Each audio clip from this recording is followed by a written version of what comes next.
आज गुजरात में IAS officer Pradeep Sharma को चौथी बार मोदी सरकार ने अरेस्ट किया है। सवाल ये उठता है कि प्रदीप शर्मा को लगातार क्यों अरेस्ट किया जा रहा है, एक के बाद एक मुकदमे प्रदीप शर्मा पर क्यों लगाए जा रहे हैं। प्रदीप शर्मा वो ऑफिसर हैं जिन्होंने मोदी जी पर एक बहुत बड़ा खुलासा किया था।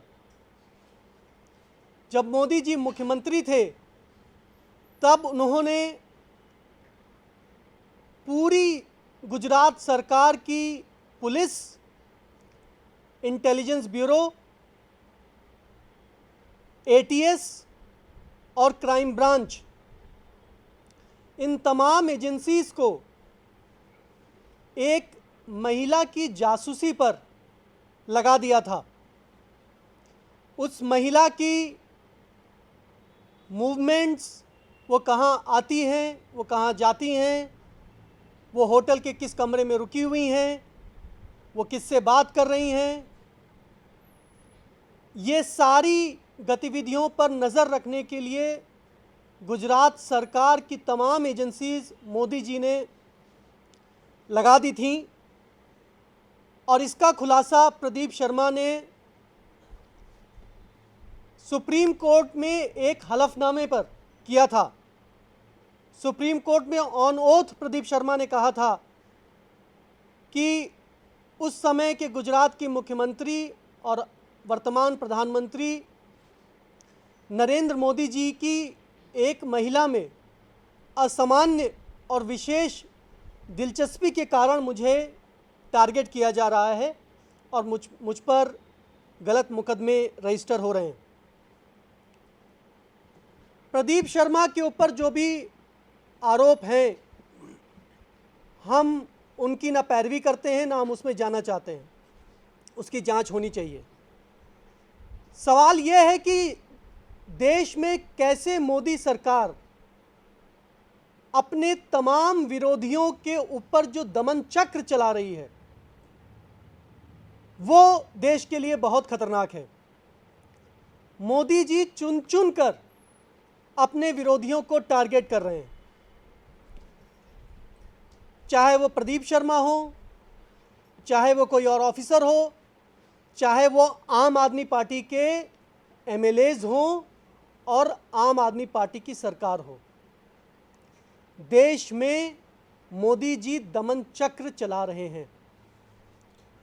और क्या देश की बागडोर ऐसे प्रधानमंत्री के हाथों में सुरक्षित हो सकती है जो सुबह शाम सोते जागते अपने विरोधियों को फर्जी मुकदमों में फिक्स करने के लिए, जेल में डालने के लिए सुबह शाम रणनीति बनाता रहता हो?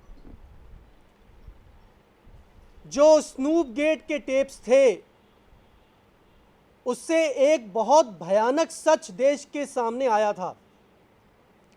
वो सच ये था कि उस समय के गुजरात के गृह मंत्री अमित शाह जी ने तमाम एजेंसीज उस महिला के पीछे लगा दी थी। और आईबी के चीफ हों, एटीएस के चीफ हों, क्राइम ब्रांच के चीफ हों, उनको बस वो फ़ोन करते थे, अब वो बताओ महिला कहाँ है, साहब को बताना है। अब वो बताओ महिला कहाँ है, साहब को बताना है। अब वो महिला क्या कर रही है, साहब को बताना है। ये क्या दिखाता है? ये दिखाता है कि एक अजीब तरीके का पागलपन और मानसिक असंतुलन देश के प्रधानमंत्री के अंदर है। उन टेप्स की आज तक जांच नहीं हुई। हम किन्हीं दो